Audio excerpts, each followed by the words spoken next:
Guys, உங்கள் குழந்தைங்க தெளிவாக நிதானமாக பொறுமையாக பக்கா மைண்ட் கான்சன்ட்ரேஷனோட வளர்ந்து வரணும் அப்படின்னு சொல்லி நீங்கள் நினைக்கிறீங்களா?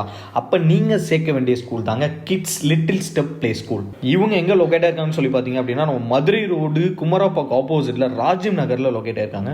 இவங்க கிட்ட பார்த்தீங்கன்னா Montessori method and phonic based இங்கிலீஷை பேஸ் பண்ணி இன்டர்நேஷ்னல் சிலபஸில் spoken English, Hindi, Arabic, abacus, maths tricks, chess, reading class, writing class, இந்த மாதிரி எல்லா விஷயத்தையும் சிறப்பான முறையில் டீச் பண்ணிட்டு இருக்காங்க. அது மட்டும் இல்லாமல் இவங்ககிட்ட அன்பும் அரவணைப்பும் நிறைந்த ஆசிரியர்களை வச்சு இந்த ஸ்கூலில் லீட் பண்ணிருக்காங்க. ஒவ்வொரு குழந்தையும் அவங்களோட குழந்தை மாதிரி கேர் எடுத்து பார்த்துக்கிறாங்க. ஏஜ் குரூப் பார்த்தீங்க அப்படின்னா 2 to 6 வயசு வரைக்கும் நம்ம குழந்தைங்களை இந்த ஸ்கூலில் சேர்த்து விடலாங்க. பிளே குரூப்பில் 2 to 3 years வரைக்கும் இருக்கும். மற்றதெல்லாம் வந்து பார்த்தீங்கன்னா ப்ரீகேஜி, எல்கேஜி, யூகேஜி இது வரைக்கும் நம்ம குழந்தைங்களை இங்கே சேர்த்துக்கலாங்க. இவங்ககிட்ட என்எஸ்டி ஸ்பாட்லைட் ஆன்லைன் அகாடமி வந்து ரன் பண்ணிருக்காங்க. ஆன்லைனில் நிறைய கோர்சஸ் வந்து டீச் பண்ணிருக்காங்க. உங்களுக்கு ஆன்லைன் கோர்ஸ் வேணுனாலும் நீங்கள் இவங்களை காண்டாக்ட் பண்ணிக்கலாம். இவங்களோட காண்டாக்ட் நம்பர் கொடுக்குறேன் கீழே. ஸோ காண்டாக்ட் பண்ணிக்கோங்க. Thank you so much. பாய்.